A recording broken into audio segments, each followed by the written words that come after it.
Famille en Christ, bonjour ou bonsoir. Tout dépendra de l'heure à laquelle vous allez suivre cette méditation du chapitre 10 de Matthieu.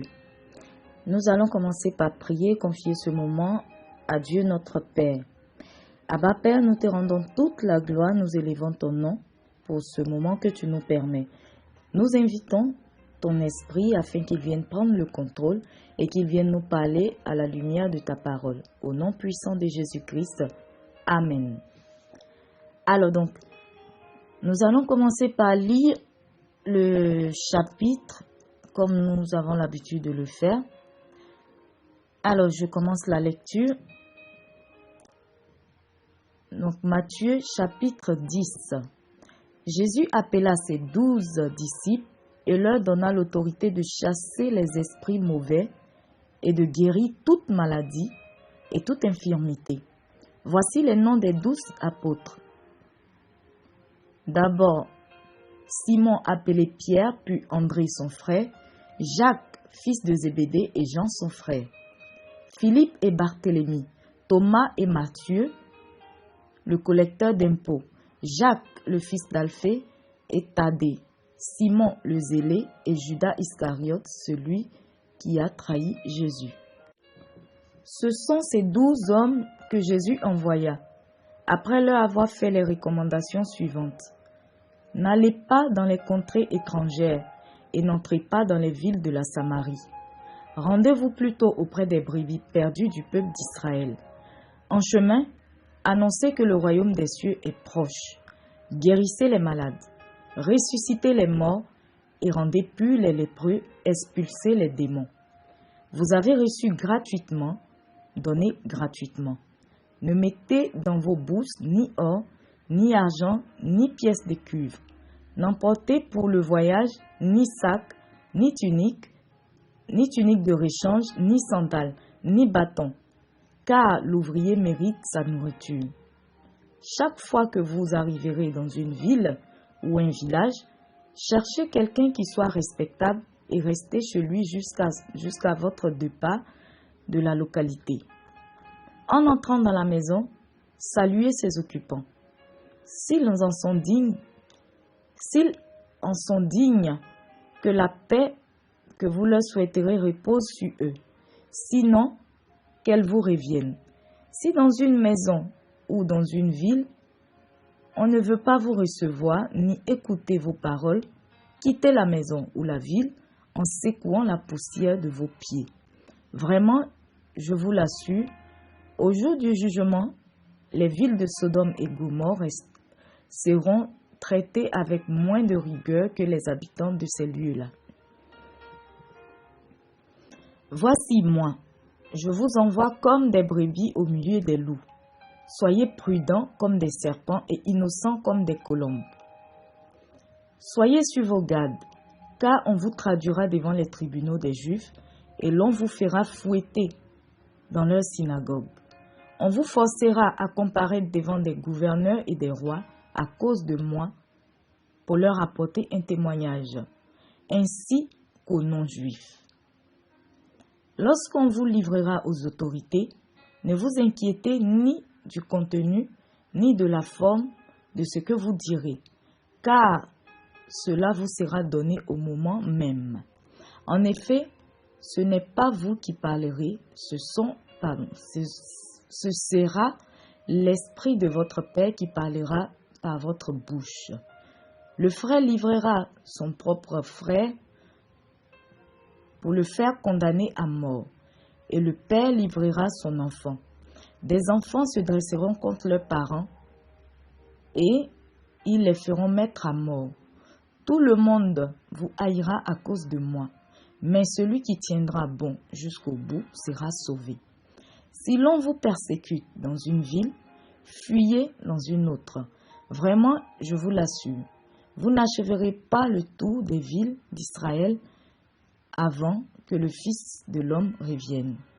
Le disciple n'est pas plus grand que celui qui l'enseigne, ni le serviteur supérieur à son maître. Il suffit au disciple d'être comme celui qui l'enseigne et au serviteur d'être comme son maître. Si l'on a traité le maître de la maison de Belzébul, que diront-ils de ceux qui font partie de cette maison? N'ayez donc pas peur de ces gens-là, car tout ce qui est tenu secret sera dévoilé, et tout ce qui est caché finira par être connu. Ce que je vous dis en secret, répétez-le en plein jour. Ce qu'on vous chuchote dans le creux de l'oreille, criez-le du haut des toits. Ne craignez donc pas ceux qui peuvent tuer le corps, mais qui n'ont pas le pouvoir de faire mourir l'âme. Craignez plutôt celui qui peut vous faire périr corps et âme dans l'enfer. Ne vendons pas une paire de moineaux pour 1 sou, et pourtant, pas un seul d'entre eux ne tombe à terre sans le consentement de votre Père. Quant à vous, même les cheveux de votre tête sont tous comptés. N'ayez donc aucune crainte, car vous avez plus de valeur que toute une volée de moineaux. C'est pourquoi, celui qui se déclarera pour moi devant les hommes, je me déclarerai moi aussi pour lui devant mon Père céleste. Mais celui qui aura prétendu ne pas me connaître devant les hommes, je ne le reconnaîtrai pas non plus devant mon Père céleste. Ne croyez pas que je suis venu apporter la paix sur terre. Je ne suis pas venu apporter la paix, mais l'épée. Oui, je suis venu opposer le fils à son père, la fille à sa mère, la belle-fille à sa belle-mère. On aura pour ennemis les gens de notre propre famille. Celui qui aime son père ou sa mère plus que moi n'est pas digne de moi. Celui qui aime son fils ou sa fille plus que moi n'est pas digne de moi. Et celui qui ne se charge pas de sa croix et ne me suit pas n'est pas digne de moi. Celui qui cherche à sauver sa vie la perdra, et celui qui aura perdu sa vie à cause de moi la retrouvera. Si quelqu'un vous accueille, c'est moi qui l'accueille. Or, celui qui m'accueille accueille celui qui m'a envoyé. Celui qui accueille un prophète parce qu'il est un prophète recevra la même récompense que le prophète. Et celui qui accueille un juste parce qu'il est juste aura la même récompense que le juste. Si quelqu'un donne à boire, ne serait-ce qu'un verre d'eau fraîche au plus petit de mes disciples, parce qu'il est mon disciple, vraiment, je vous l'assure, il ne perdra pas sa récompense. Amen. Nous sommes à la fin de ce chapitre. Nous passons donc à la méditation. Donc, nous voyons que dans le verset 1 au verset 15, Jésus donne autorité à ses 12 disciples et leur donne les instructions par rapport à la mission pour laquelle il les envoie. Nous pouvons premièrement comprendre que lorsque nous sommes inspirés par l'Esprit de Jésus, nous sommes aussi investis de son autorité et nous devons travailler et nous comporter selon ses recommandations. Au verset 5 à 6, Jésus fait des restrictions,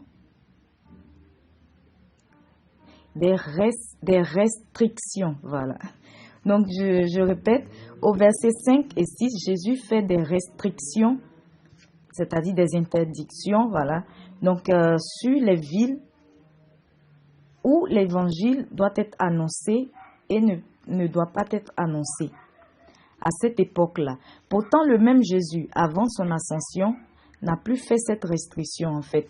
Et en disant à ses disciples, en Matthieu 28, le verset 19, de faire de toutes les nations les disciples. Là, il n'y avait plus de restrictions. Pourtant, en ce temps, là où quand il les envoyait, il a fait des restrictions. Donc, j'ai lu déjà le chapitre. Voilà, si vous relisez le chapitre, vous allez voir, n'allez pas dans telle ville. Au départ, c'était seulement pour les brebis égarées de la maison d'Israël. Mais après, lorsqu'ils ont terminé la mission et que Jésus devait maintenant monter, la parole maintenant devait être annoncée vraiment à toute la terre entière, à toutes les nations. Donc cela montre clairement L'importance du discernement des temps, des saisons, des personnes, des endroits, et même pour l'évangélisation. Comme il nous est dit en Ecclésiaste 3, le verset 1, il y a un temps pour toutes choses. Voilà, un temps pour pleurer, un temps pour rire, un temps pour naître, un temps pour mourir. Vous pouvez lire le chapitre même après tout, le chapitre 3 donc, de l'Ecclésiaste. Donc, on ne pose pas une action parce qu'elle semble forcément bonne, mais on la pose parce qu'elle est inspirée de Dieu. Nous devons aussi arrêter de seulement prêcher l'amour de Dieu aux gens. Il faut aussi leur parler de l'enlèvement et du jugement dernier afin de ne pas les induire en erreur, en les faisant croire qu'il suffit de croire en Jésus pour être sauvé. Alors que le fait d'accepter Christ dans sa vie n'est que le début d'une vie nouvelle, qui ne sera pas toujours seulement parsemée de fleurs, mais aussi souvent d'épines. Donc, c'est-à-dire que lorsque nous acceptons Christ, ça ne veut pas dire que toute notre vie ira bien. Bien au contraire, quelquefois même c'est le début de persécution. Comme nous pouvons le voir, même Jésus lui-même il a été persécuté. Donc ça ne devrait pas nous étonner. Si celui que nous voulons suivre, nous avons vu qu'il a été persécuté, donc ce n'est pas nous qui allons échapper à cette persécution. Donc on ne se réfugie pas derrière la foi en Christ pour échapper à des persécutions, mais bien au contraire. C'est en ce moment même que nous pouvons avoir des persécutions. Mais je ne veux pas dire non plus que toute notre vie ne sera que persécution. Je ne dis pas qu'on vient en Christ juste pour être persécuté. Non, mais nous devons aussi nous enlever de la tête que lorsque nous venons en Christ, parce que nous donnons notre vie à Jésus, qui est Dieu, donc tout va aller pour le mieux pour nous. Non, nous devons nous enlever ce mensonge-là de la tête. Et nous devons aussi savoir que les dons que Dieu a gratuitement mis en nous ne sont pas à monnayer. C'est-à-dire que nous ne devons pas les vendre. Si un homme de Dieu t'exige de l'argent ou quelque chose avant de prier pour toi, parce que tu lui as confié un sujet de prière, je te conseillerais de ne rien lui donner et même de quitter, voilà, de l'abandonner.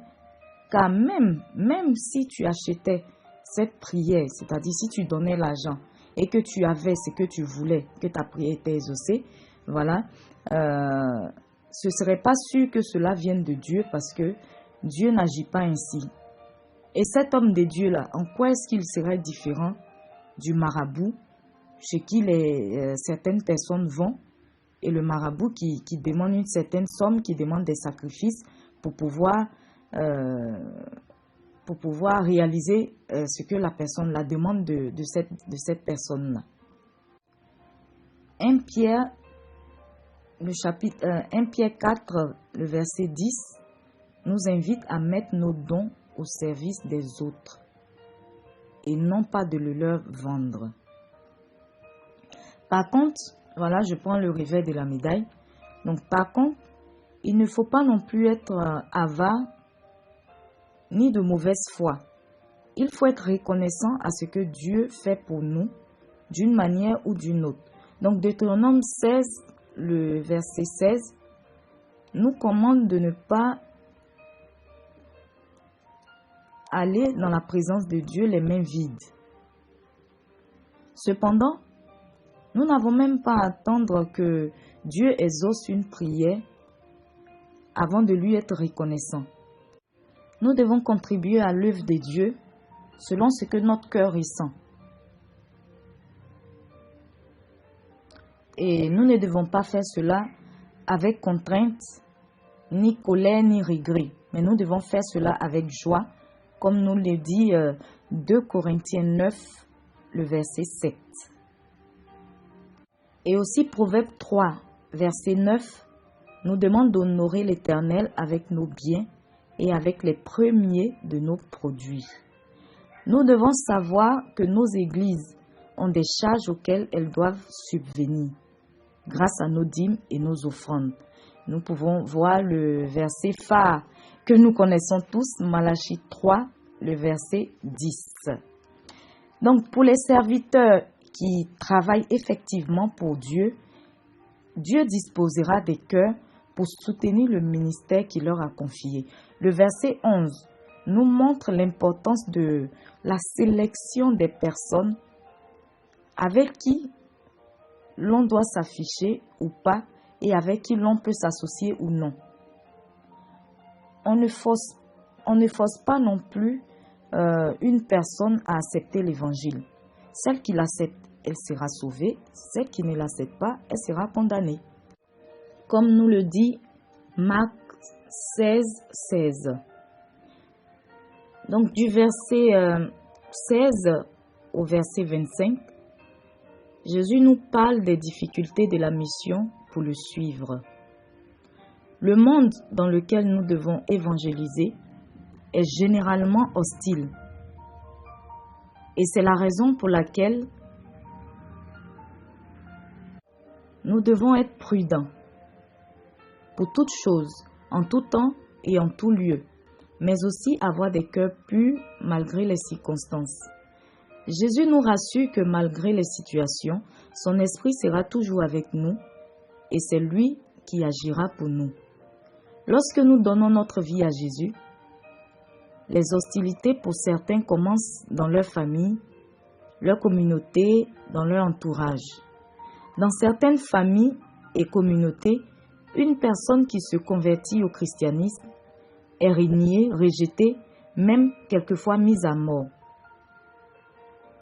Cependant, nous devons persévérer jusqu'à la fin pour être sauvés, car Jésus, qui est notre maître, est déjà passé par ces situations-là qu'il a surmontées et cela lui a valu sa position à la droite du Père, recevant ainsi le nom au-dessus de tout nom, comme nous dit Philippiens 2, le verset 9.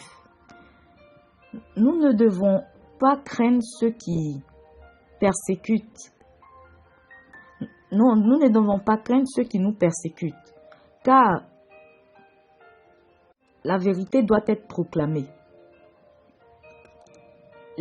Les persécuteurs ne peuvent nuire qu'à notre corps, alors que Dieu peut détruire et le corps et l'âme.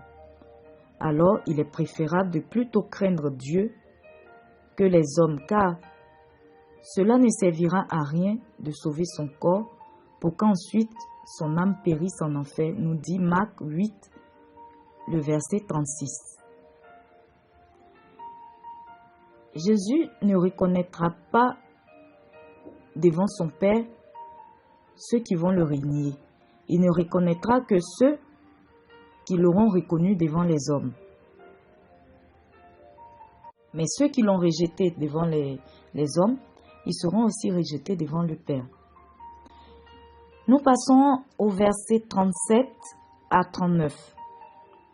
Donc ces versets nous parlent des conflits qu'il peut avoir dans nos familles, dans notre entourage, dans nos communautés lorsque nous nous convertissons au christianisme.